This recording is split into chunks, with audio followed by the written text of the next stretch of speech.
Now, I very rarely, if ever, partake in Marvel crossover events, or DC for that matter, because I always find that events are never quite as good as Marvel would want them to be, and also they're so bogged down with crossover and tie-in issues that you end up spending so much money and get, sort of embroiled in a convoluted plot and stuff. But I thought I would give Original Sin a go, and I thought that this issue 0, which is written by Mark Waid, would be the perfect place to start. Now, the reason that I thought I'd give Original Sin a go is that I know it's only going to be 8 issues, and apparently it's going to be very self-contained, and the fact that I'm also reading regularly Jason Aaron, his run on Thor God of Thunder, which with him being the main writer on Original Sin, I have a feeling that it's going to sort of cross over and tie in with the events of Thor God of Thunder, so I thought, well, I better cover my bases and read it to be on the safe side. This first issue, issue 0, isn't actually written by Jason Aaron, even though he's the main construct and architect of the series. It's actually written by Mark Waid, who, people know and love from, it's certain Superman stories he's written, and Daredevil and Indestructible Hulk and all that. And it's penciled by Jim Cheung and also Paco Medina. Now, going in, I know very little about the story of Original Sin. I mean, they've sort of pegged it as, the Watcher from the Marvel Universe is murdered and his eyes are stolen. Now, the Watcher, who you can see here on the cover, is a character that I, sort of have a working knowledge of, and have seen him crop up in a couple of previous comic storylines, but I have no real connection to, I don't really care about the Watcher really, so I thought, this issue will have a tough job in as much as making me care about what's going to happen in the rest of the series.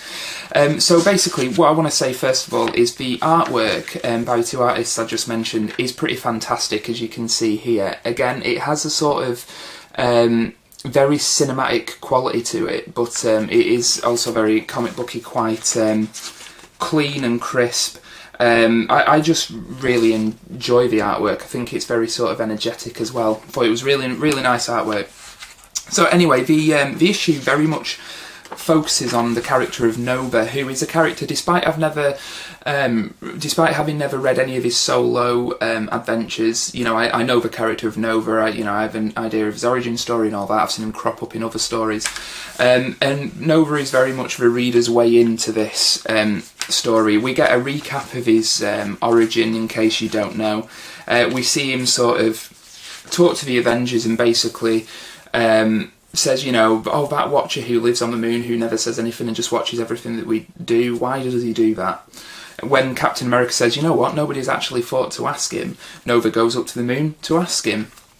Now, the character of the Watcher is a character that doesn't necessarily lend himself to a story like this, but I have to say that they managed to go into, or Mark Waid manages to go into the sort of history of the Watcher and sort of hint at his backstory as well as the backstory of his race, and make him somewhat relatable, and they do that through the character of Nova. They have certain parallels between the character of Nova and his relationship with his father, and the Watcher and the relationship with him and his father.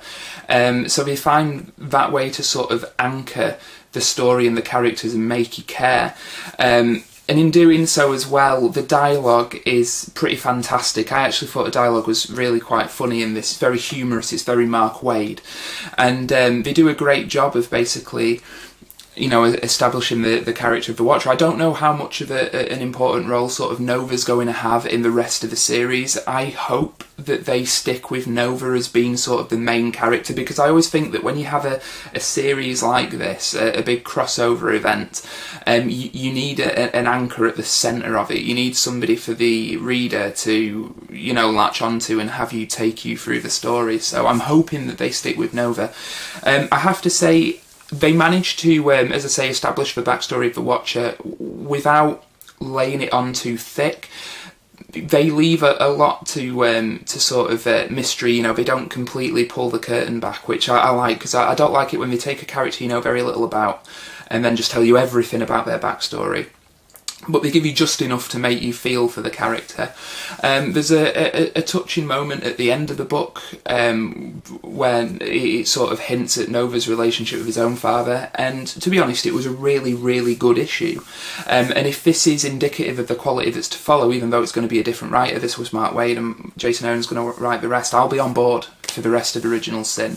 I really enjoyed this issue. If you're sort of on the fence and umming and ahhing over whether or not to get it, given that it's, you know, Marvel's big summer event, or one of two Marvel big summer events, based on the strength of this issue, I would definitely recommend it, and I'm very interested to see where this series goes.